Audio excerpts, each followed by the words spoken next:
अभी मेरा जो गांव है, मैं जहाँ का मूल निवासी हूँ, वहाँ पर अभी तक बाबा साहब भीमराव अंबेडकर की कोई प्रतिमा नहीं थी।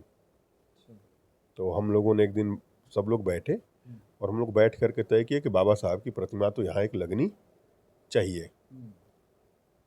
फिर उसके बाद जब ये हम लोगों ने तय कर लिया कि वहाँ लगनी चाहिए, तो फिर ये हुआ कि हमारा जो ननिहाल है वहाँ पर भी एक लगनी चाहिए। वहाँ के एक हैं, वो अपने दल के नेता हैं, उन्होंने कहा कि वहाँ लगनी चाहिए। तो मैंने कहा कि ठीक है, वहाँ भी लगेगी। एक सरकारी ज़मीन नहीं है, तो ये ईश्वर का विशेष आशीर्वाद है कि मेरे पास वहाँ पे ज़मीन है। तो हमने कहा कि ठीक है, मैं अपनी ज़मीन दे दूँगा और वहाँ पर जो है एक बाबा साहब की प्रतिमा हम लोग वो लगाएंगे। तो देश आज़ाद भले 15 अगस्त 1947 को हुआ, लेकिन 18 जून 1942 को ही हमारा ज़िला आज़ाद हो गया था। ये हमारे ज़िले का इतिहास है। हमारा एक शिव जी का मंदिर है, भोलेनाथ के मंदिर के बगल में सम्राट अशोक का वो स्तंभ बड़ा सा बना हुआ है। जब हम वहाँ गए थे तो हमारे साथ और भी लोग थे, तो हमने कहा कि ये तो बहुत रमणीक जगह है, बहुत भव्य जगह है, तो यहाँ पे भगवान बुद्ध की भी प्रतिमा होनी चाहिए। देखिए, हम बातचीत कर रहे थे, हमारे साथ भारतीय जनता पार्टी के नेता हैं मनोज कुमार राय जी, जो मैंने पहले भी बताया कि नौकरी में थे, कलेक्टर थे, लेकिन नौकरी छोड़ करके राजनीति में आए। रहने वाले गाजीपुर के हैं, मूल रूप से ये मोहम्मदाबाद के हैं। मोहम्मदाबाद की जो विधानसभा है वो जनपद गाजीपुर की ऐसी विधानसभा जो हमेशा चर्चा में रही है। करेंगे, गाजीपुर कई लोगों के नाम से जाना गया। गाजीपुर की जो पृष्ठभूमि है, लोग कहते हैं आज भी कि भाई शहीदों की धरती है, क्रांतिकारियों की धरती रही है, बड़ा योगदान रहा है स्वतंत्रता संग्राम में भी गाजीपुर का। तो गाजीपुर को किस तरह से आप देखते हैं और क्या चाहते हैं? गाजीपुर में जो बदलाव होना चाहिए, गाजीपुर में जिस तरह का कल्चर होना चाहिए, वो आपको दिखता है कि नहीं दिखता? बदलाव की गुंजाइश हर जगह है और हमेशा है। गाजीपुर को लेकर के मेरे मन में एक भाव हमेशा से है कि गाजीपुर गाजीपुर नहीं है, वो राजा गाध के नाम पर है। वो राजा गाध की जगह है। जब मुस्लिम आक्रांता है तो राजा गाध के नाम को बदल कर गाजीपुर कर दिए। तो मुझे लगता है कि वो गाजीपुर की जगह गाधपुर होना चाहिए। और सबसे पहला परिवर्तन होना चाहिए कि गाजीपुर में राजा गाध की एक जो है वो बड़ी प्रतिमा होनी चाहिए। जमनिया है, वो महर्षि जमदाग्नि के नाम पर है, तो जमदाग्नि ऋषि का वहाँ पे आश्रम था, उनका वो होना चाहिए। भगवान परशुराम की बड़ी प्रतिमा होनी चाहिए। स्वतंत्रता संग्राम में जिनका बहुत बड़ा योगदान था, किसान नेता हुआ करते स्वामी सहजानंद, उनकी बड़ी प्रतिमा होनी चाहिए गाजीपुर में। और 18 जून 1942 को अपना जिला जो है वो आज़ाद हो गया था, ये सब लोग जानते हैं। देश आज़ाद भले 15 अगस्त 1947 को हुआ, लेकिन 18 जून 1942 को ही हमारा ज़िला आज़ाद हो गया था। ये हमारे ज़िले का इतिहास है। हमारे ज़िले के कल्चर में है कि मेरा खुद का भाव है, मैं खुद अभी कुछ दिन पहले इसी लोकसभा चुनाव के दौरान, पहले विधानसभा के लिए जब मैं अपने लिए जा रहा था, तो अपने यहाँ मिर्जाबाद मनिया है, मिर्जाबाद, वहाँ बगल में अब जाते हैं, बगल में एक गांव है, वहाँ पे मैं गया था। तो एक शिव जी का मंदिर है, भोलेनाथ के मंदिर के बगल में सम्राट अशोक का वो स्तंभ बड़ा सा बना हुआ है। जब हम वहाँ गए थे तो हमारे साथ और भी लोग थे, तो हमने कहा कि ये तो बहुत रमणीक जगह है, बहुत भव्य जगह है, तो यहाँ पे भगवान बुद्ध की भी प्रतिमा होनी चाहिए। मूलतः वहाँ सब लोग सहमत थे कि नहीं होनी चाहिए बात, सम्राट तो अशोक की लाट लाट के बगल में वहाँ भगवान बुद्ध की प्रतिमा होने से बड़ा अंतर क्या जाएगा कि लोग भगवान बुद्ध की प्रतिमा के पास जाएंगे तो जो उनका जो संदेश है उसको जानेंगे। हम कहते हैं ना कि एक जो तस्वीर होती है वो 1000 शब्द से बड़ी होती है। तो भगवान बुद्ध को जो देखने जाएंगे वो जानेंगे कि अच्छा भगवान बुद्ध क्या कहते थे कि समाज में समरसता हो, भाईचारा हो, समाज के बारे में उनकी क्या सोच थी। तो वहाँ लोग जाएंगे तो उसको जानेंगे, सम्राट अशोक के बारे में जानेंगे। तो ये सम्राट अशोक भवन बना, सम्राट अशोक द्वार बने, भगवान बुद्ध की प्रतिमा लगे वहाँ पर। मेरा एक और बहुत मानना है और मैं इसको लेकर के बहुत विश्वस्त हूँ, ये मैं इसको कर रहा हूँ कि अभी मेरा जो गांव है, मैं जहाँ का मूल निवासी हूँ, वहाँ पर अभी तक बाबा साहब भीमराव अंबेडकर की कोई प्रतिमा नहीं थी। तो हम लोगों ने एक दिन सब लोग बैठे और हम लोग बैठ करके तय किए कि बाबा साहब की प्रतिमा तो यहाँ एक लगनी चाहिए।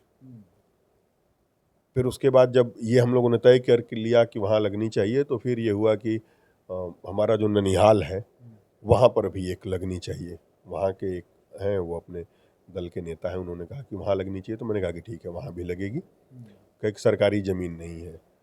तो ये ईश्वर का विशेष आशीर्वाद है कि मेरे पास वहाँ पे ज़मीन है। तो हमने कहा कि ठीक है, मैं अपनी ज़मीन दे दूँगा और वहाँ पर जो है एक बाबा साहब की प्रतिमा हम लोग वो लगाएंगे।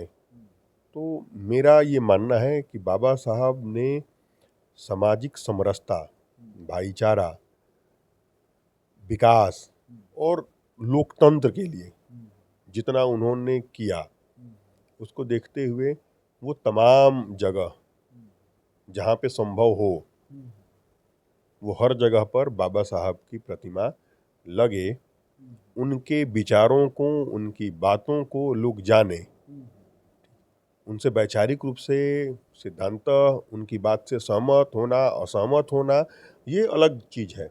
लेकिन जब आप उनकी बातों को जानेंगे कि वो कहते क्या थे, वो सोचते क्या थे, वो किसके बारे में क्या सोचते थे। उन्होंने जो संविधान बनाया था, वो देश आज जो है वो उसी पे चल रहा है और आने वाले समय में भी उसी पर चलेगा। उसमें संभव है कि उस संविधान के किसी बात से कभी कोई सहमत हो, कोई असहमत हो, कि हम इस चीज़ को मानते हैं, इस चीज़ को थोड़ा हम कम मानते हैं। लेकिन अगर हम अपने संविधान के मूल को देखें तो हमारा संविधान का मूल जो पहले था वो संविधान का मूल अभी है। और सुप्रीम कोर्ट ने केशवानंद भारती केस में यह स्पष्ट कर दिया कि जो हमारा संविधान का जो बेसिक स्ट्रक्चर है, जो मूल स्ट्रक्चर है, वह परिवर्तित नहीं होगा, किसी भी परिस्थिति में परिवर्तित नहीं होगा। ये केशवानंद भारती केस में सुप्रीम कोर्ट का जजमेंट है। तो न कोई सरकार उसको बदलना चाहती है, न बदलने की कोशिश करती है। हमारे देश में लोकतंत्र है, लोकतंत्र रहेगा, पार्लियामेंट्री डेमोक्रेसी है, वो रहेगी।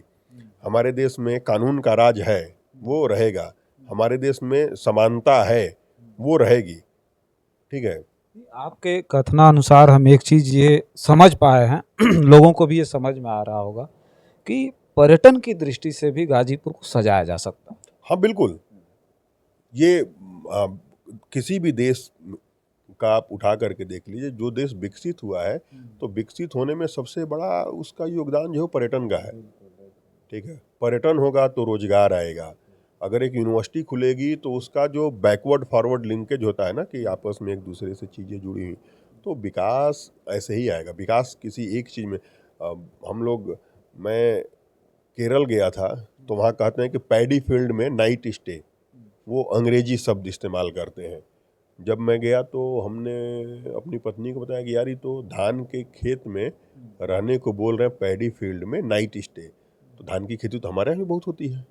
ठीक है, वो पैडी फील्ड कहते हैं, हम कहेंगे कि night stay in tomato field, टमाटर के खेत में रात में रुकी और मिर्च के खेत में गंगा के किनारे, गंगा के दियारा में रुकी है। तो ये बातें, और इसको हम जब ये करेंगे तो विकास की असीम संभावनाएं हैं। और सबसे ज़रूरी जो मैं अपने मोहम्मदाबाद में जो देखता हूँ, जो चीज़ मैं महसूस करता हूँ, जिसको बहुत दिल से मानता हूँ, वो ये है कि सामाजिक रूप से हमारे यहाँ बहुत दूरी है आज भी। और मेरा जो पहला उद्देश्य है, और ये मेरे जीवन का आखिरी उद्देश्य भी होगा, कि समाज को समता मूलक बनाने के लिए मैं, अभी तो बहुत गर्मी है तो मैं कहूँगा तो थोड़ा ये हो जाएगा, लेकिन जब ठंडी आ जाएगी, दीपावली के बाद जब थोड़ा मौसम ठंडा हो जाएगा, तो मेरी विधानसभा में जो भी जितने भी गांव हैं, मैं एक एक गांव के एक एक मोहल्ले में मैं पदयात्रा करके जाने वाला हूं, लोगों से मिलने वाला हूं और लोगों को सुनने वाला हूं, उनसे बात करने वाला हूं। और ये काम जो है मैं उतने दिन तक अनवरत करूंगा जब तक कि मैं हर एक आदमी से मिल करके सुन न लूँ। मैं चाहता हूँ कि जितने भी हमारे गांव हैं, ठीक है, उन सभी गांवों में मैं केवल किसी एक व्यक्ति के ऊपर मैं अपने आप को संकुचित नहीं कर रहा हूँ। मैं भगवान परशुराम की हो, भगवान शिव की हो, गौतम बुद्ध की हो, बाबा साहब की हो, महर्षि जमदाग्नि की हो, भगवान परशुराम की हो, स्वामी सहजानंद सरस्वती की हो, राजा गाध की हो, और भी जितने हमारे महापुरुष हैं जो स्थानीय तौर पे हमारे गांव में मल्ल शिरोमणि श्री मंगला राय जी की प्रतिमा लगी है। ऐसे ही जितने भी हमारे यहाँ जो महापुरुष हैं, स्थानीय हैं, राष्ट्रीय हैं, अंतर्राष्ट्रीय हैं, वो सबकी प्रतिमा लगे, सबके विचारों को, सबकी बातों को लोगों तक हम लोग पहुँचाएँ, लोग जानें। और जब यह बात आएगी तब सामाजिक रूप से जो हम लोगों के बीच में जो दुराव है, जो दूरी है, वो कम होगी। सब लोग विकास को लेकर के आएंगे, भाईचारा बढ़ेगा, और तब हम जो है ये मान सकते हैं कि हमारी जो डेमोक्रेसी है वो ज़्यादा विविधतापूर्वक है, ज़्यादा विकसित हो रही है, ज़्यादा मेच्योर हो रही है, परिपक्व हो रही है।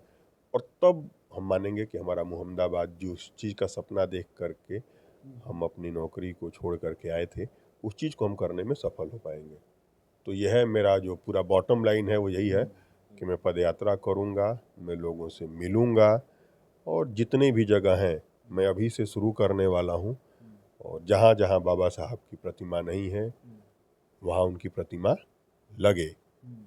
मैं लोगों से आग्रह करूंगा कि मोहम्मदाबाद नगर में भी मेरे ध्यान में कहीं नहीं दिख रहा है कि कोई बहुत प्रोमिनेंट जगह पर कि बाबा साहब के नाम पर कोई चौक हो, डॉक्टर शिवपूजन राय के नाम पर कोई चौक हो, राजा गाधी के नाम पर चौक हो, भगवान बुद्ध का कोई चौक हो। तमाम चौक चौराहे हैं तो वहाँ पे उनकी प्रतिमाएं वो हों।